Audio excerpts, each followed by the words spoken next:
Saludos, buenos días, buenas tardes, dependiendo del lugar donde se encuentre. Feliz año 2025, año nuevo, temática nueva y también venimos con una modalidad nueva de presentar estos cursos. Esta es la continuación de nuestro curso de preparación para el CISP, que empezamos. Estuve ausente un poquito por asuntos personales y de trabajo, pero ya estamos acá de nuevo y como hablamos desde el principio, vamos a seguir todos los objetivos para la certificación del CISP utilizando la página oficial del ISC Square. Yo soy el Seolito Rodríguez. Bien, eh, yéndonos a lo que son los dominios, ¿verdad? Del CISP, estos 8 dominios que vamos a cubrir. Ya hemos cubierto dominios hasta el 3. Así que aquellos que no han visto esos videos anteriores, si quiere pues completar el curso para esta certificación, pues obviamente debe ver esos videos en mi canal de YouTube. Como siempre, por favor, recuerden suscribirse a mi canal, darme un like para ayudarme, obviamente, a fomentar esta comunidad de enseñanza de mi canal de YouTube. Esa es la cooperación que ustedes hacen conmigo y se lo voy a agradecer sobremanera. Pero bien, eh, vamos entonces a cubrir el dominio 4, Communication and Network Security. Obviamente, voy a traducir, como este es un curso en español, por supuesto, pero hay muchos términos, ¿verdad?, que son a veces difíciles, que no son traducibles fácilmente, entonces vamos a estar cambiando, traduciendo de inglés a español y viceversa. Bien, el objetivo, o mejor dicho, el dominio 4, seguridad de las comunicaciones y de las redes, un dominio bastante técnico, poco largo. Este dominio tiene 4 objetivos. Tiene el objetivo 4.1, aplicar principios de diseño seguro en arquitecturas de red. Objetivo 4.2, componentes de red seguros. Y el objetivo 4.3, implementar canales de comunicación seguros según el diseño. Son los 3 grandes objetivos de este dominio 4 y obviamente, como hemos dicho anteriormente, cada uno de esos objetivos pues está dividido en diferentes áreas, diferentes componentes y conceptos. Este objetivo 4.1, bastante largo, aplicar principios de diseño seguro en arquitecturas de red. El primer concepto que vamos a tratar es lo que conocemos como los modelos de interconexión de sistema abierto, o el Open Systems Interconnection, por sus siglas en inglés, y el protocolo de control de transmisión de Internet, TCP/IP. Ese es el primer punto que vamos a tratar en este primer objetivo. Lo primero es obviamente que este modelo de interconexión de sistemas es un modelo conceptual para tratar de entender cómo funcionan las redes. Las redes, una red obviamente puede ser tan sencilla como unir simplemente 2 dispositivos que se comuniquen, ya sea a través de cableado o inalámbricamente. Y en una gran empresa, hay empresas obviamente que tienen miles y millones de dispositivos y de usuarios. Entonces, una red puede ser obviamente extremadamente simple como extremadamente compleja. Y para hacer o para facilitar el entendimiento de cómo funciona, entonces se creó este modelo conceptual del OSI para poder entender cómo funciona eso, ¿verdad? Cómo llega un paquete de datos desde un sistema a otro en una red bastante completa. Entonces, obviamente, pues hay que entender qué es una red, qué es un protocolo, etcétera. Son términos bastante sencillos que debes conocer. Ahora bien, este modelo el modelo de interconexión del OSI eh, significa, ¿verdad?, la interconexión de sistemas abiertos, lo que implica que el modelo OSI se trata de sistemas que pueden interconectarse y comunicarse entre sí mediante protocolos. Diferentes sistemas operativos en diferentes partes del mundo, en diferentes idiomas, etc. No importa. Si usted puede tener un teléfono Android, le envía una foto a alguien que está por un correo electrónico, alguien que está en una computadora de Windows o un dispositivo de Apple, y no importa, este modelo explica, ¿verdad?, de manera conceptual la forma como ese paquete llega allá. El modelo de OSI tiene 7 capas, ¿verdad? Eh, la capa 7, que es la capa de aplicación, donde el usuario interactúa. Cuando estamos hablando de aplicación en este contexto, obviamente nos referimos a aplicaciones de Internet, como un navegador, por ejemplo, como Google, que utiliza el browser de Google o Edge, utiliza un protocolo.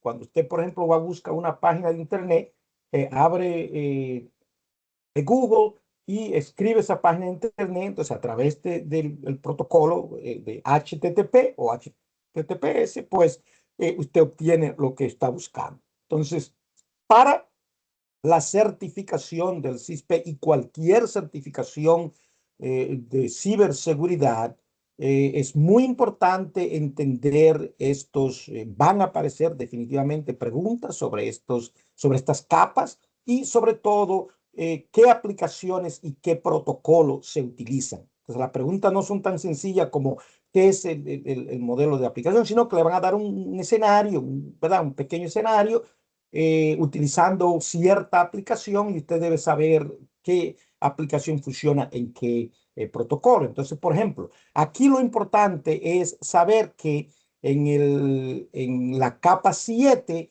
funcionan, por ejemplo, qué dispositivos y protocolos, los firewall de aplicaciones, el HTTP, HTTPS, el DNS, SSH, SMTP, FTP, todo ese tipo de aplicaciones que el usuario interactúa.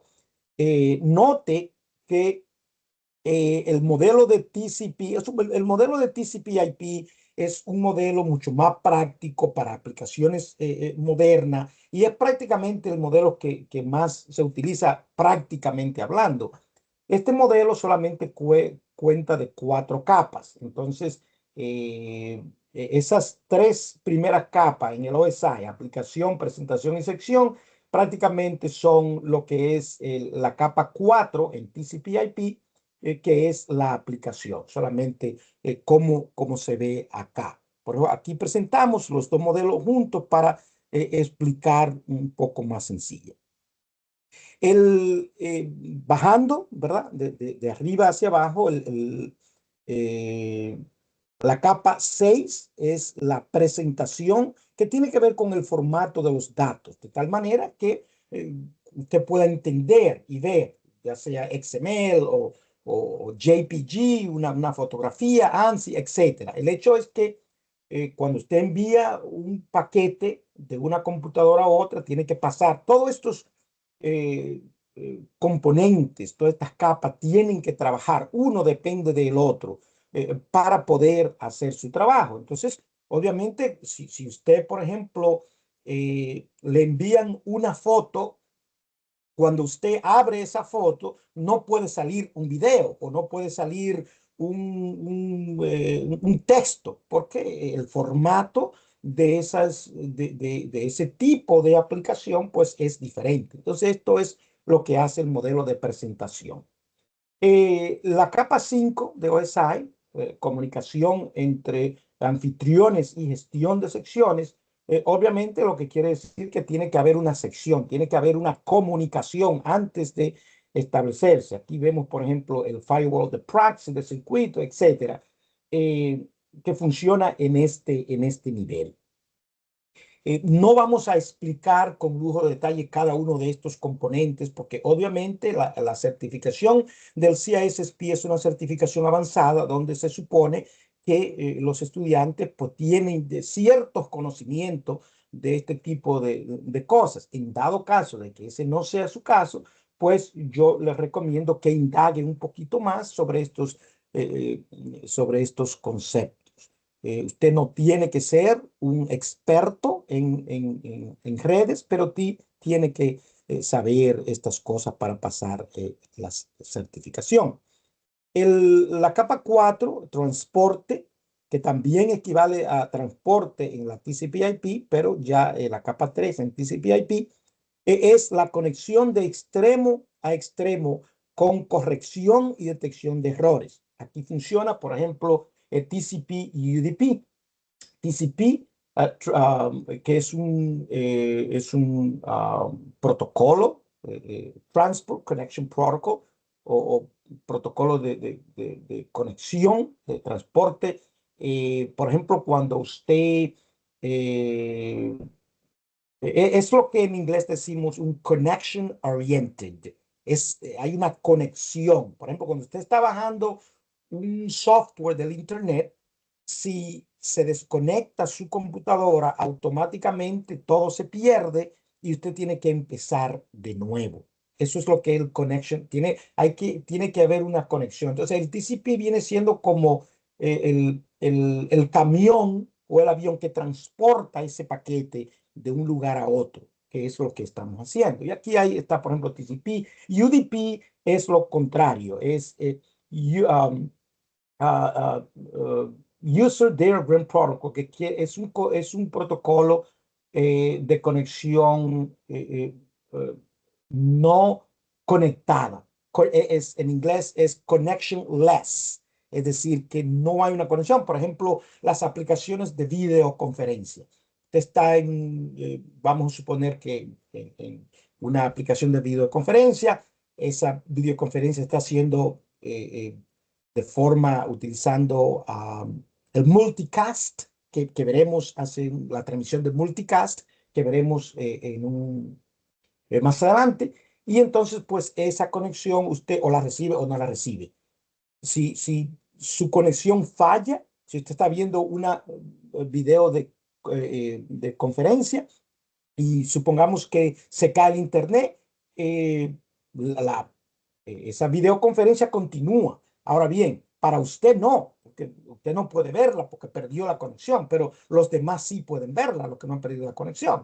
Entonces, esa es la diferencia normalmente TCP es una conexión entre dos dispositivos A y B, y si hay una desconexión, pues se pierde. Entonces, eso es la idea. También aquí tenemos protocolos como iSCSI y SAN, que son protocolos de redes. La capa 3 es el direccionamiento lógico, lo que son las direcciones de IP, ¿verdad? Que facilitan el enrutamiento y la entrega de diagrams. Todos los dispositivos que se conectan en Internet tienen que tener una dirección de IP. Cuando usted se conecta en YouTube, se conecta a TikTok con su teléfono móvil, obviamente usted o está conectado a través de un Wi-Fi o está conectado a través de su red celular de su compañía de teléfono. Pero en cualquier caso tiene que tener una dirección de IP para que esos paquetes, esa data que usted está tratando de ver, de buscar, de obtener, pues llegue a su dispositivo y al servidor con el que usted está interactuando. Entonces aquí en esta capa 3 interactúan los routers, los firewalls de filtrado de paquetes, las direcciones de IP, el ICMP, el NAT y ese tipo de protocolos. De hecho, son componentes que ya usted debe conocer. Abundaremos en mucho de estos hasta cierto punto, pero no tan técnico como si fuera un, digamos, administrador o ingeniero de redes. Esta capa 3 en el modelo de OSI equivale a lo que es la capa 2 o Internet en el modelo de TCP/IP. Y por último, por último en el TCP, pero en el OSI, la capa 2, el enlace de datos, es el direccionamiento físico y conexión punto a punto. Aquí funcionan los switches, los puentes de dirección, los bridges, ¿verdad? El MAC, el LTP, PPTP, son otros protocolos que veremos más adelante. Y en el modelo de OSI esto se traduce como el enlace. Y por eso es que a veces la traducción, vamos a mostrarlo en inglés para Spanish Ok. Internet, no, todavía está en, no quiero traducir. Bueno, vamos a refrescar esto porque no me está dando ok, perfecto. Entonces aquí vemos que la capa 2 es el data link, es the physical addressing o la dirección física, ¿verdad? Utilizando switches, bridges, MAC addresses. Aquí funciona lo que son el MAC address, um, L2TP, etcétera. Cada, por ejemplo, tarjeta de red, ya sea física o tarjeta de red física o inalámbrica, tiene lo que se llama un MAC address. Es decir, que hay direcciones lógicas, la dirección de IP y está el MAC address. Si vemos, por ejemplo, aquí en mi computadora, eh, vamos a aclarar esto y vamos a escribir ipconfig. ¿Ok? Si utilizamos este comando, eh, yo tengo varias tarjetas en esta computadora, pero aquí tenemos. Bueno, eso es VirtualBox, esa no es la que quiero. No importa realmente. Aquí tenemos mi dirección física. Esa dirección, obviamente, esto es una máquina de VirtualBox, que es una máquina virtual, pero como quiera, toda máquina para conectarse necesita una tarjeta de red. Entonces usted necesita una tarjeta física. Bien, entonces aquí tenemos lo que es el MAC address, que se utiliza el sistema hexadecimal. Y entonces aquí tenemos pues mi dirección lógica, esta que está acá. ¿Ok? Esta es mi dirección de IP, pero cuando estamos en una red donde no hay un router, donde no hay conexión de internet, obviamente toda esa comunicación es a través del MAC address, aunque obviamente tiene que utilizar la dirección lógica. Entonces eso es lo que es el MAC address en ese sentido, para ponerlo, para ponerlo en contexto. Bien, entonces ahí funciona eso. Por último, tenemos la capa, el layer physical layer, ¿verdad? O la capa física, que son las instrucciones binarias de datos a través de los medios de transmisión, ¿verdad? Que utilizan las computadoras, como por ejemplo los bits and bytes, ¿verdad? Utilizando a través de los cables, ya sea el twisted pair, ¿verdad? Que veremos más adelante, fibra ópticas. Aquí funcionan dispositivos como los hubs, que prácticamente son dispositivos, digamos que los hubs son como switches no inteligentes, vamos a decirlo así. Eran muy utilizados en el pasado. Ya la mayoría de las compañías, nadie utiliza hubs, sino que utiliza switches, aunque obviamente supongo que hay países y compañías bastante que quizás lo utilicen, pero lo importante para la certificación es saber que en la capa física funcionan los hubs, los NICs y el network media. Habrán preguntas en el examen para identificar qué aplicación trabaja, ¿verdad? Y qué protocolo trabaja en qué layer, ¿verdad? En qué capa. Entonces, para eso, definitivamente hay que memorizarse, hay que aprenderse estos leyes del modelo de OSI para poder pasar el examen. Tan sencillo como eso. Habrán varias preguntas donde se le hace esto. Existen varios mnemonics, ¿verdad? Los mnemonics son forma de cómo pues facilitar el aprendizaje de algo. Por ejemplo, aquí tenemos las 7 capas, ¿verdad? Physical Data Link Network Transport Session Presentation Application y un mnemonic, un mnemonic fácil de utilizar sería Please do not throw sausage pizza away. Okay. Yo recuerdo que cuando estaba estudiando para para el CISP, pues esto fue fácil. Ya con esto, pues solamente tendría que saberme esa expresión. Te puede crear su propia en español o en el idioma que sea. Esto es de arriba para abajo. Entonces, de abajo para arriba, empezando con eh, ¿verdad? De la parte física. Otro sería, all people seem to need data processing. De hecho, este fue el que más utilizaba. Pero de todas maneras, esto es una forma de aprenderse, de memorizarse, si se quiere decir así, lo que son esas capas. Pero en resumen, para el examen es importante saberse esas capas, esos niveles y saber qué aplicaciones y qué protocolos funcionan en cada uno de ellos. Hay muchísima más información en que no vamos a entrar en detalle. Para abundar un poquito más en esto, por ejemplo, en la parte de Layer 1, la capa física, aquí, como dijimos anteriormente, en esta parte, vamos a... Bien, entonces en la capa 1, ¿verdad? La capa física se centra en cómo se interconectan los dispositivos, así como la codificación de los bits, los ceros y uno, ¿verdad? El sistema binario que utilizan las computadoras. Los dispositivos se pueden conectar mediante tecnologías cableadas o inalámbricas. En el cableado tenemos, por ejemplo, lo que es el twisted pair, ¿verdad? Esos cables trenzados que son los más comunes. El cable coaxial se utiliza a nivel de la compañía de cables, utilizan ese tipo de cable hoy en día.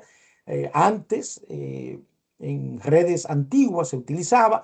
Hoy en día también se utiliza fibra óptica para conectar, por ejemplo, los ISP, conectarse a intereses, grandes compañías para conectar otros dispositivos como de almacenamiento de datos o routers y muchos más componentes de red se utiliza de alta gama, ¿verdad? Para conexión rápida, pero a nivel de usuario, para usted conectarse de una computadora a un switch, obviamente Twisted Pair es el cable más utilizado. Y en cuanto a wireless, tenemos radio frequency o frecuencias radiales, el infrared, optical, microwave, por supuesto, Wi-Fi, que veremos más adelante, etcétera.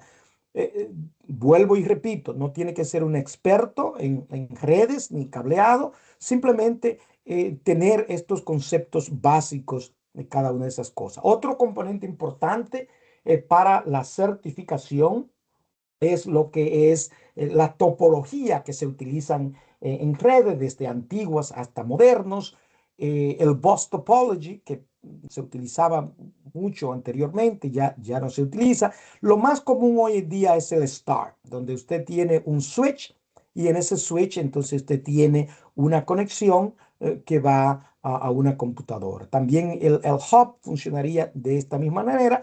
La diferencia que los switches son más seguros, son más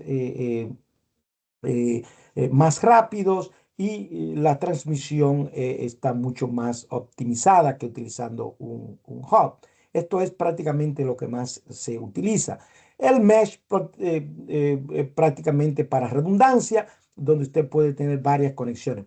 Porque una de las debilidades, y eso es muy importante desde el punto de vista de la ciberseguridad, cuando estamos hablando en lo que es, recuérdense que todo lo que hacemos de una manera u otra está relacionado con la tríada de la CIA: confidencialidad, integridad y disponibilidad. Entonces, el switch en este sentido es lo que se llama un single point of failure, o un punto de fallo, ¿verdad? Si el switch falla, si ese switch se desconecta de la electricidad o se daña, obviamente todas estas computadoras ya no van a funcionar. Ahora bien, si hubiera otro switch conectado a este switch y cada una de las computadoras estuviera conectada a ese otro switch, como por ejemplo en este caso, que sería el mesh, obviamente este tipo de red sería mucho más complejo y mucho más caro, porque hay que utilizar otros dispositivos y otro tipo ¿verdad? De configuraciones. Y el ring topology, que también se utiliza, quizás las grandes ISP utilizan este tipo de cosas, etcétera.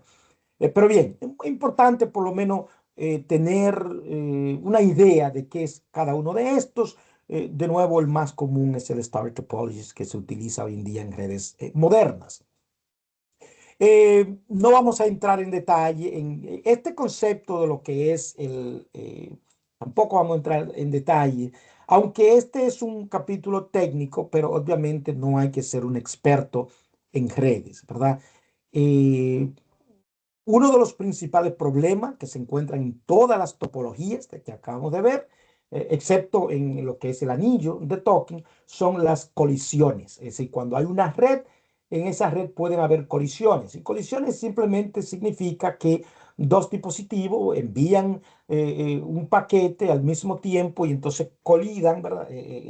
Chocan y obviamente tienen que retransmitir. Esto era muy común en redes antiguas donde se utilizaba el hub, porque en un hub esa comunicación de un dispositivo a un dispositivo A, si habían 10 dispositivos en un hub, todos los demás veían esa transmisión. En los switches eso no sucede. Entonces, realmente no creo que tenga que conocer nada de esto para asunto del examen, pero dependiendo de su rol y de si a usted le interesa, pues puede abundar un poquito más en él. Bien, en cuanto a método de transmisión, si estamos en una red, hay diferentes tipos de métodos de transmisión. Entonces, la forma en que estos dispositivos se comunican es a través de lo que se conoce como esa transmisión, ¿verdad? Desde el punto de vista de la seguridad, la unidifusión, que viene siendo, de nuevo, no me gustan esos términos. Bien, lo que es vamos a hablar del unicast. El unicast es una comunicación entre un dispositivo A y un dispositivo B. Por ejemplo, si usted abre google.com para buscar una página de internet, su computadora, su dispositivo, ¿verdad? Su celular, usted establece una comunicación. Claro, hay varios dispositivos de por medio para poder llegar hasta el servidor de Google, pero eventualmente la comunicación va a ser entre su dispositivo y un servidor de Google. Eso es lo que se llama unicast, de uno a uno. En el multicast, dimos un ejemplo anteriormente, por ejemplo, en una videoconferencia, este, eh, está eh, ese servidor de video que tira esa videoconferencia quizá a 1000 participantes, ¿verdad? Pero esos participantes normalmente ya se registraron para participar en esa videoconferencia, o puede ser abierta para todo el que se pueda conectar. Obviamente siempre hay limitaciones. Entonces lo que quiere decir que un servidor tira esa videoconferencia a cientos o miles de usuarios. Eso es el multicast. Y el broadcast quiere decir que por ejemplo, cuando usted enciende su computador, vamos a suponer que tiene un computador de Windows, usted lo enciende, eh, aquí funciona, por ejemplo, el protocolo de DHCP, Dynamic Host Configuration Protocol, ¿verdad? Toda computadora, como dijimos anteriormente, necesita una dirección de IP. ¿Cómo obtienen los dispositivos esa dirección de IP? Bueno, una de las formas más comunes es de manera automática. Entonces, cuando usted enciende Windows, Windows necesita una dirección de IP. Independientemente, es probable que ya la tenga, pero de todas maneras, ese dispositivo envía un mensaje a toda la red anunciándose de que necesita una dirección de IP, porque el dispositivo no sabe quizás dónde está el servidor que le va a proporcionar, el DHCP server, ¿verdad? Que le va a proporcionar esa dirección de IP. Entonces, DHCP funciona de manera próspera, donde tira un mensaje, necesito una dirección de IP. Y entonces el servidor de HCP, de DHCP, que está por allá, dice, oh, yo soy un DHCP server, yo te puedo dar una dirección de IP y hay una comunicación entre ese cliente y ese servidor para obtener esa dirección de IP. Pero bien, eso no necesita toda esa información para la certificación, pero sí importante para poner eso en contexto. Bien, dispositivos que funcionan en el nivel 1, como ya hablamos, hubs, repeaters y concentrators, muy importante. El data link, dijimos que aquí funciona lo que es el physical addressing, lo que es el MAC address. El MAC address tiene dos partes. Tiene la parte, lo que se llama el OUI, Organizational Unique Identifier. Cada organización, cada compañía que crea tarjetas de red, pues tiene un identificador. Y obviamente, entonces tenemos la parte ya que es única de esa tarjeta. Por ejemplo, en cuanto a la, vamos a buscar, ok. En esta página podemos ver lo que es, este es el MAC address de mi computadora física que estaba buscando. Y, por ejemplo, aquí podemos ver, si usted escribe, busca, ya vimos cómo buscar el MAC address. Entonces usted busca el MAC address y lo pone en una página como esta. Y aquí le va a decir, aquí me dice que mi computadora tiene un MAC address que fue realmente hecho por una computadora china. Esto es muy importante. Por ejemplo, el gobierno de los Estados Unidos usted no puede instalar en el gobierno federal de Estados Unidos ninguna computadora que tenga componentes hechos en China. Entonces, obviamente, cualquier computadora para poder conectarla tiene que tener una tarjeta de red que sea hecha en los Estados Unidos. En este caso, esto es una computadora Dell que tengo, una laptop, y me doy cuenta de que ese tarjeta de red inalámbrica, ¿verdad? Que viene dentro, muchos de los componentes de estas marcas, tanto de HP como Dell, etcétera, pues tienen componentes que son hechos en China. Entonces, ese componente fue hecho en China. Lo que quiere decir que esta computadora, por ejemplo, no calificaría para ser utilizada en alguna agencia federal del gobierno de los Estados Unidos. ¿Por qué? Porque se ha descubierto, y no solamente el gobierno chino, el gobierno ruso, también el gobierno de los Estados Unidos han interceptado paquetes. Si China, por ejemplo, pone un Trojan Horse dentro de una tarjeta, dentro el firmware de una tarjeta, es imposible detectar eso. No hay ningún programa de antivirus, no hay nada que lo pueda detectar. Entonces, la mejor manera en asunto de ciberseguridad, eso es extremadamente importante. Usted no puede tener una red segura si usted no tiene hardware seguro. Entonces aquí yo puedo identificar, obviamente, de que en este caso esa tarjeta fue hecha en China. Bien, um, vamos a seguir con, eh, con, estos, eh, con estos temas. Vemos entonces, ya hablamos de la dirección física. Aquí tenemos lo que son, vamos a traducir de nuevo, la red de comunicación de circuitos, que hoy en día no se utiliza tanto como antes, pero supongo que en muchos países lo utilizan. Un ejemplo de una red de comunicación de circuito es lo que conocemos la red telefónica pública conmutada, o el PSTN. ¿verdad? Eh, que por sus siglas en inglés es el Public Switch Telephone Network o PSTN, lo que son los teléfonos tradicionales que creo que todos conocemos. Hoy en día se utilizan la telefonía a través de Internet, el Voice over IP, que veremos más adelante, pero nada, esto es probable que en una de selección múltiple le salga donde tenga que distinguir lo que es el PSTN. Por eso es importante mencionarlo. Eh, Quizá alguno de ustedes, dependiendo de la edad, otros no, se conectaron a una red utilizando un módem tradicional, utilizando el teléfono, ¿verdad? Marcando a un número de teléfono para conectarse. A eso es que estamos hablando. Hoy en día, pues simplemente nos conectamos utilizando Voice over IP. Pero nada, entonces aquí tenemos lo que es una red de comunicación de paquetes o que en inglés sería el Packet Switch Network, que es lo que más se utiliza hoy en día.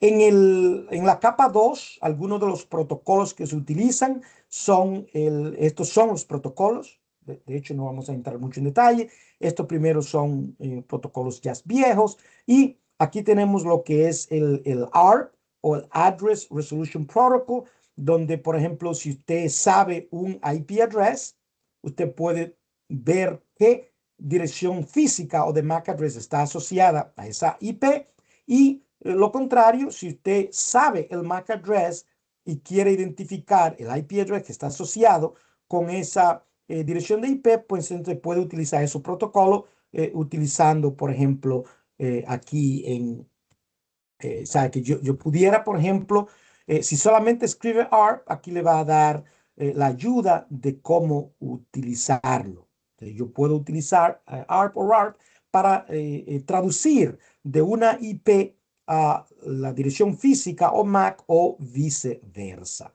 En los dispositivos que se utilizan, de nuevo, en el 2, dijimos que son eh, los puentes y los conmutadores.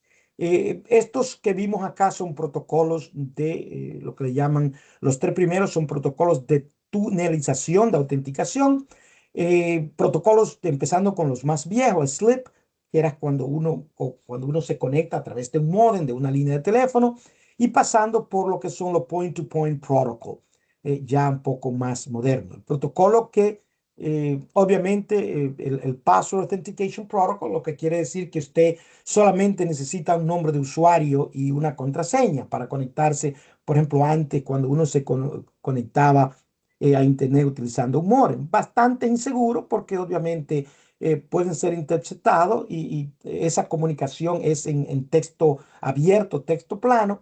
Hoy en día se utiliza, esto es un protocolo que mucho más seguro, creado por Microsoft, que se llama el Challenge Handshake Authentication Protocol, y el que más se utiliza hoy en día obviamente es el EAP y el Extensible Authentication Protocol, EAP. Esos son protocolos de autenticación. La capa 3 dijimos que es la capa de red, donde se utilizan protocolos como el ICMP, el IGMP, el IPsec, el OSPF. Eh, de nuevo, no voy a entrar en detalles en ninguno de esos protocolos, pero es su responsabilidad tener una idea de qué significan. Muchos de estos protocolos son utilizados por Cisco, por ejemplo, o Fortinet, o esas compañías de redes. Eh, Etcétera. Pero sí es importante entender los protocolos y dispositivos que funcionan en cada una de esas capas. Definitivamente que habrán preguntas en el examen.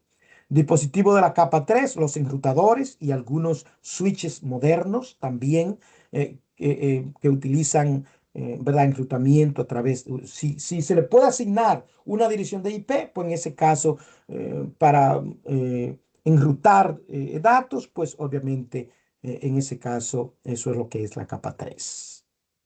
El direccionamiento lógico, hablamos lo que son las direcciones de IP, ¿verdad? Principalmente a nivel de IP se utilizan los datagram o datagramas, del protocolo de Internet que constan de datos, también conocidos como lo que es el payload o la carga útil, ¿verdad? De esos datos. Lo más comunes son las direcciones de IP versión 4 o lo que conocemos como IPv4, ¿verdad? IPv4, que se componen de 4 números separados por puntos.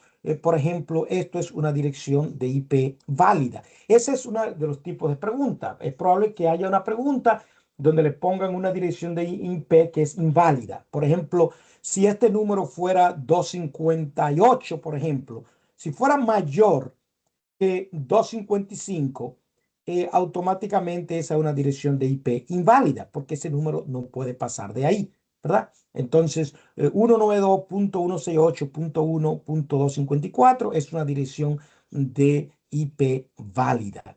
Entonces, muy importante, las direcciones de IP son compuestas de 32 bits y cada número representa lo que es un octeto de 8 bits, ¿verdad? Cada uno de estos representa 8 bits. Si todos los bits, si son 8 1, entonces sería 255. Hay muchísimas calculadoras que puede traducir del sistema decimal al sistema binario, pero eso no viene al caso. No necesita irse tan técnicamente para poder pasar preguntas de la certificación.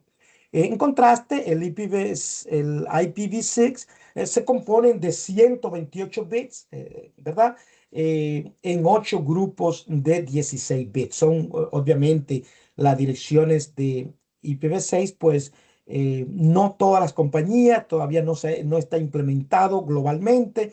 Se utiliza en algunas aplicaciones, en otras no. Pero es importante por lo menos diferenciar entre una dirección, reconocer lo que es una dirección de IP IPv6, ¿verdad? Entonces aquí tenemos una dirección de IPv6. Dijimos que el sistema es hexadecimal y aquí tenemos, son 128 bits y esos bits están divididos, etcétera. No tiene que irse muy profundo, pero sí por lo menos reconocer esas direcciones de IPv6. Bien, en cuanto a las tecnologías de LAN o de Local Area Network, ¿verdad? Estos son los 3 estándares de lo que es el IEEE, que es esa organización que se encarga de estos estándares. Eh, Cuando se habla de una red LAN, una red local, la familia que estamos hablando es el 802. Entonces estamos hablando de cableado. Ya hemos hablado, por ejemplo, el Twisted Pair Cable, que es lo más conocido. Lo que es Ethernet, que viene siendo el IEEE 802.3.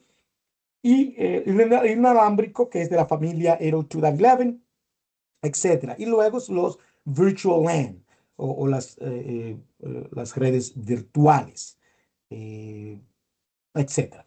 En cuanto a las direcciones de IPv4, hay 2 categorías: direcciones públicas, que son las que se comunican con hosts que están en el Internet, y direcciones de IP privadas que se utilizan internamente en una compañía.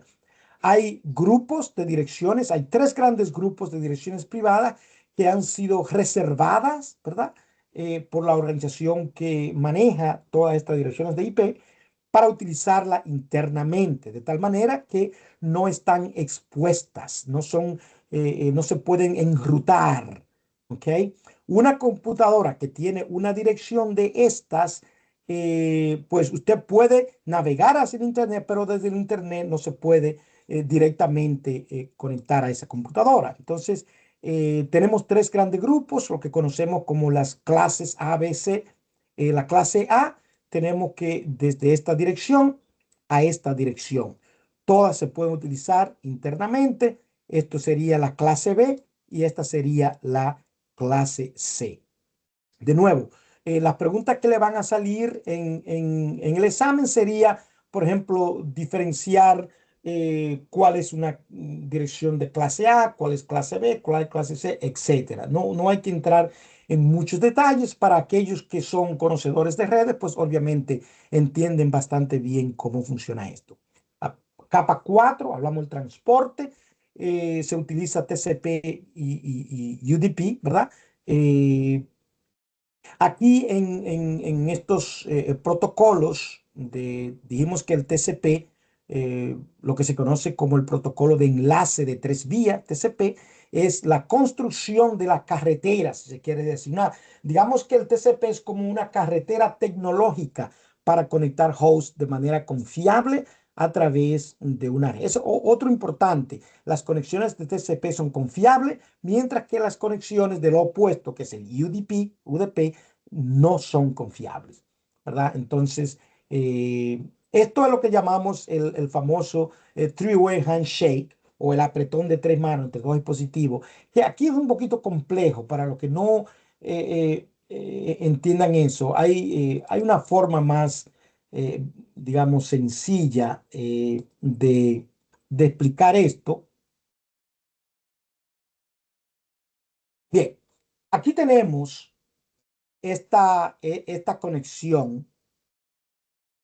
Quiero ver si agrando esto. Bueno, pero no importa. Aquí tenemos esta conexión. Tenemos una conexión, digamos, entre dos servidores o un cliente y un servidor, ¿verdad?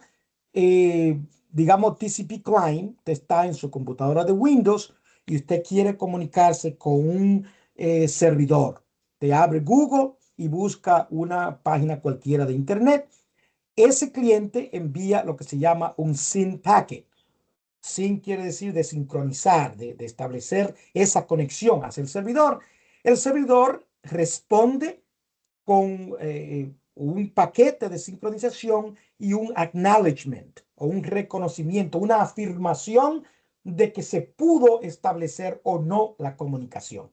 Entonces luego el cliente reconoce, afirma, ¿verdad? De que leyó la comunicación del servidor y entonces ya ahí se establece la conexión de los puertos. Ahí es, por ejemplo, donde el puerto HTTP permite que esa página de internet que está buscando del dispositivo llegue hacia su pantalla y que usted pueda leerlo. Eso es lo que es el three-way handshake. Definitivamente que habrá una o dos preguntas en el examen acerca de este concepto, así que tiene que entenderlo.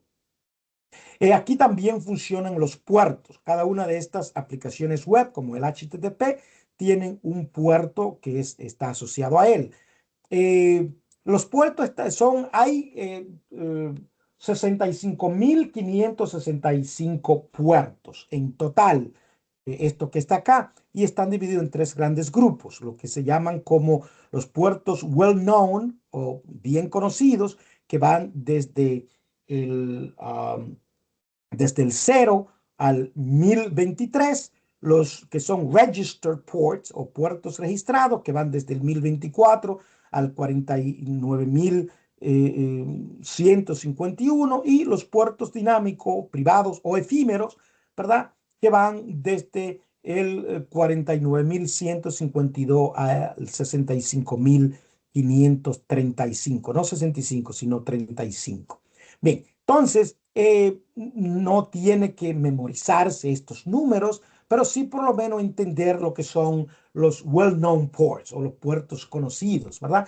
Y dentro de esos puertos conocidos existen puertos comunes que debe saber de memoria para el examen, como por ejemplo el puerto 21, que es del protocolo de transferencia de archivos, FTP, protocolo ya viejo, inseguro, que no se utiliza mucho.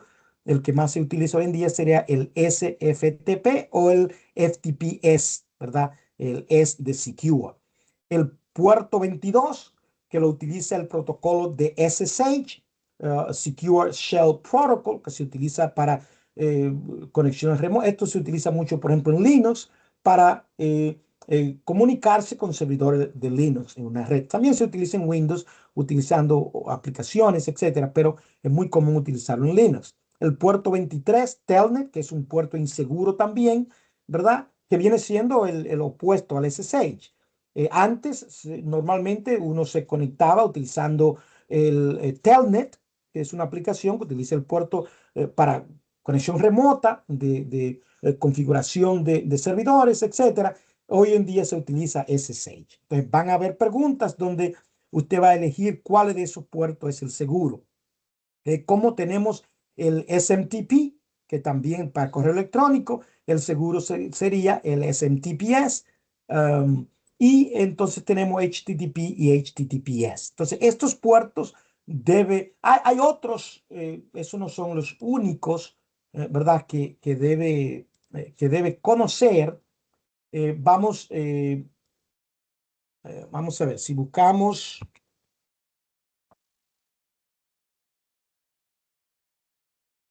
puertos comunes. Ah, vamos a ver.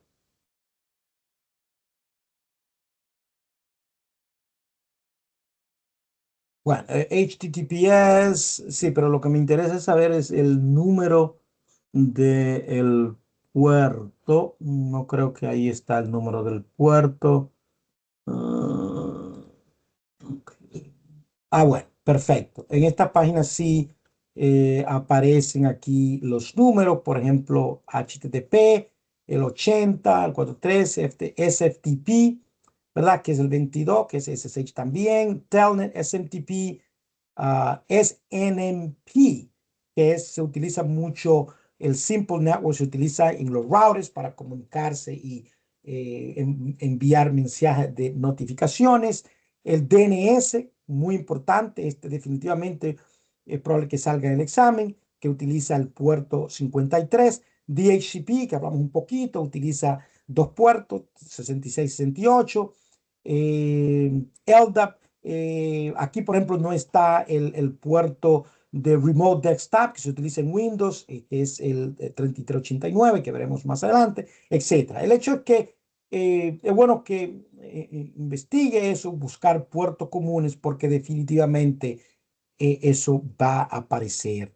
Algún tipo de ataques que se utilizan aquí en cuestiones de redes, el phishing, ¿verdad? Que es una forma de phishing, phishing de voz. Simplemente lo llaman por teléfono, una persona haciéndose pasar por alguien, alguna compañía que no es, etcétera. Y lo peligroso de esto es que en su teléfono puede aparecer un número que supuestamente usted reconoce. Lo que pasa es que esos números se pueden suplantar. Entonces, la suplantación, hay aplicaciones que permiten que usted llame a una persona y que usted presente quizá el número de una persona que está en su contacto. Entonces usted cree que es el contacto suyo que está llamando, pero realmente no lo es. Así que tienen que tener mucha cuenta con esto.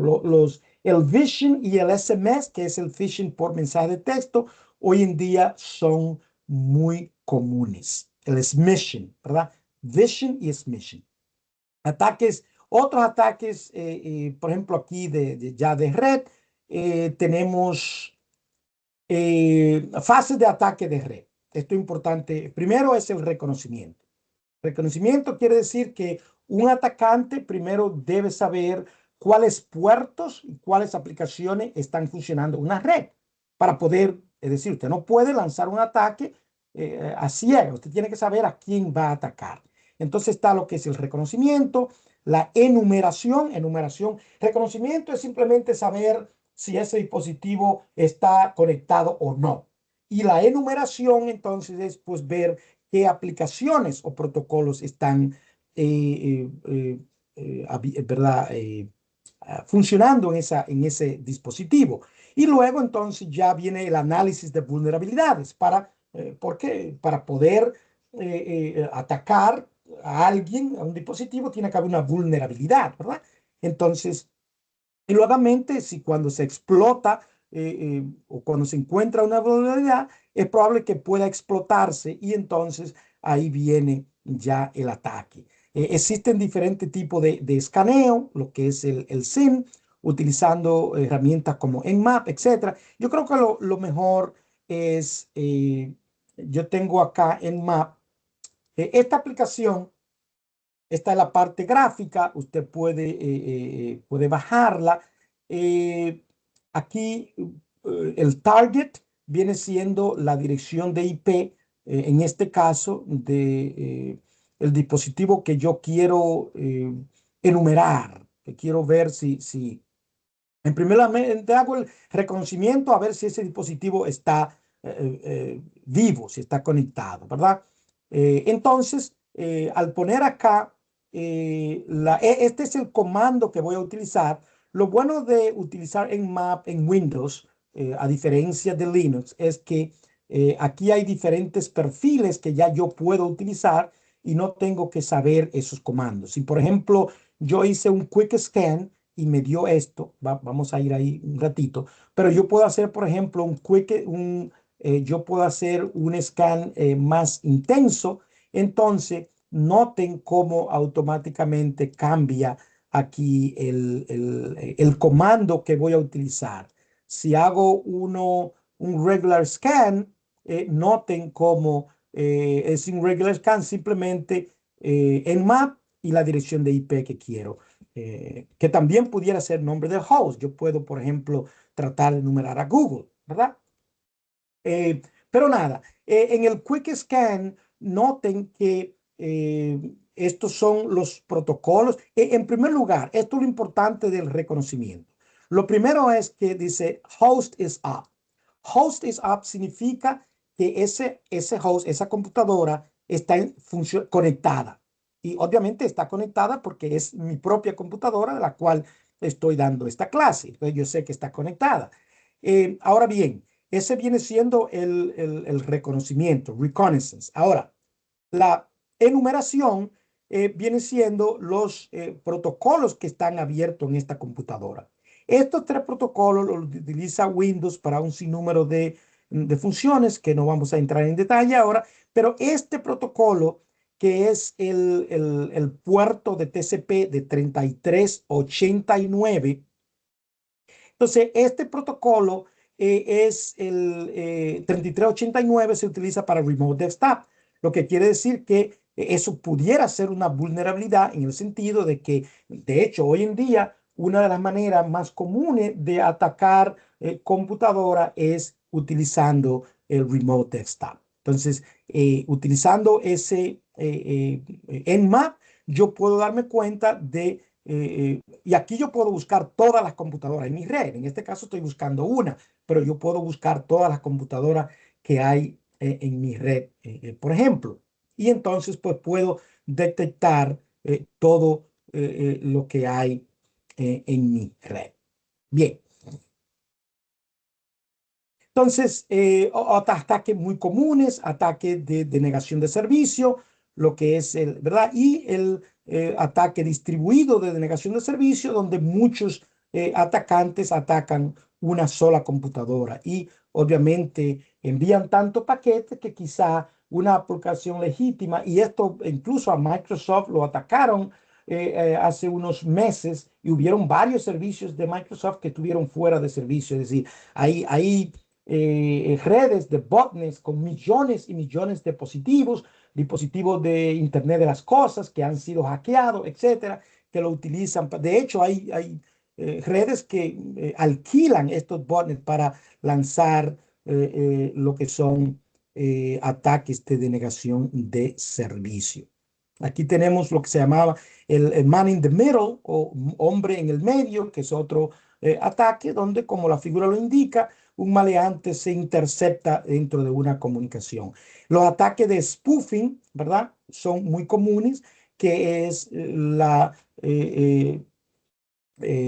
prácticamente, pues, suplantar. Se puede suplantar un correo electrónico, el DNS, dirección de IP, el MAC address, etcétera. Hay muchísimas aplicaciones gratis en el Internet y utilizando Kali Linux, por ejemplo, donde se pueden suplantar un sinnúmero de cosas. Algunas herramientas y protocolos que debe conocer y que no voy a entrar en detalle, pero tienen que conocer para el examen, son estas que están aquí: Ping, Traceflow, ICMP, DHCP. Así que si usted no conoce estas aplicaciones, es importante que le dé una buscadita para que entienda lo que significan.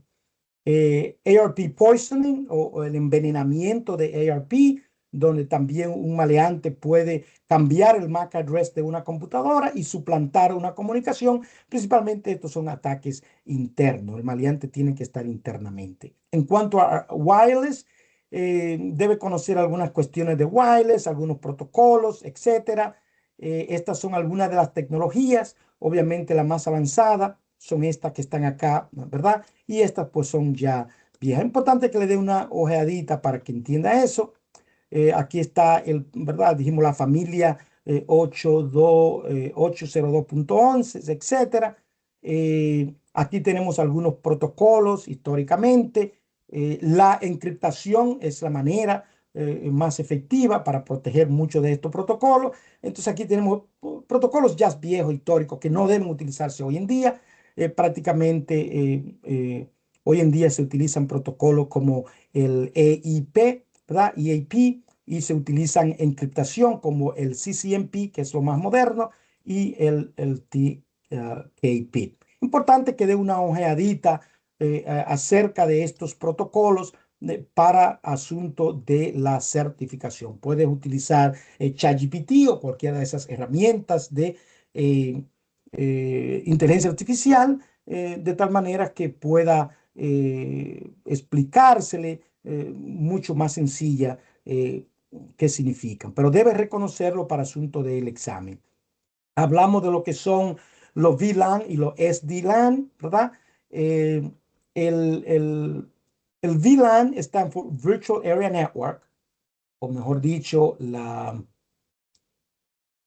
eh, red de área local, que ya hemos hablado un poquito, ¿verdad? Y los VLAN, que son entonces esas redes virtuales que se utilizan en los switches, donde yo tengo, por ejemplo, en un mismo switch, yo puedo aislar la conexión quizás entre los servidores que utiliza las computadoras de recursos humanos con las computadoras de marketing, ¿verdad? Entonces yo puedo crear un VLAN. Esto se utiliza mucho para la eficiencia de la red y también para asuntos de ciberseguridad.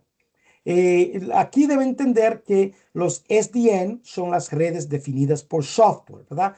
Y se refieren, ¿verdad? A las redes que son creadas y administradas mediante software, utilizando, por ejemplo, la tecnología de cloud, como hemos visto hoy. Um,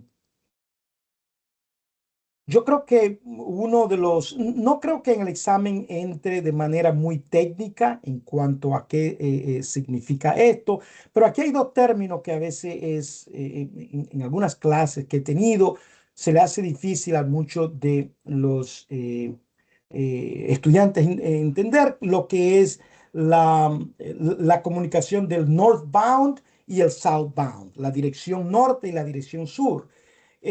Digamos que el Northbound supongamos que estamos hablando de Microsoft Azure, el Northbound es como, por ejemplo, nosotros, ¿verdad?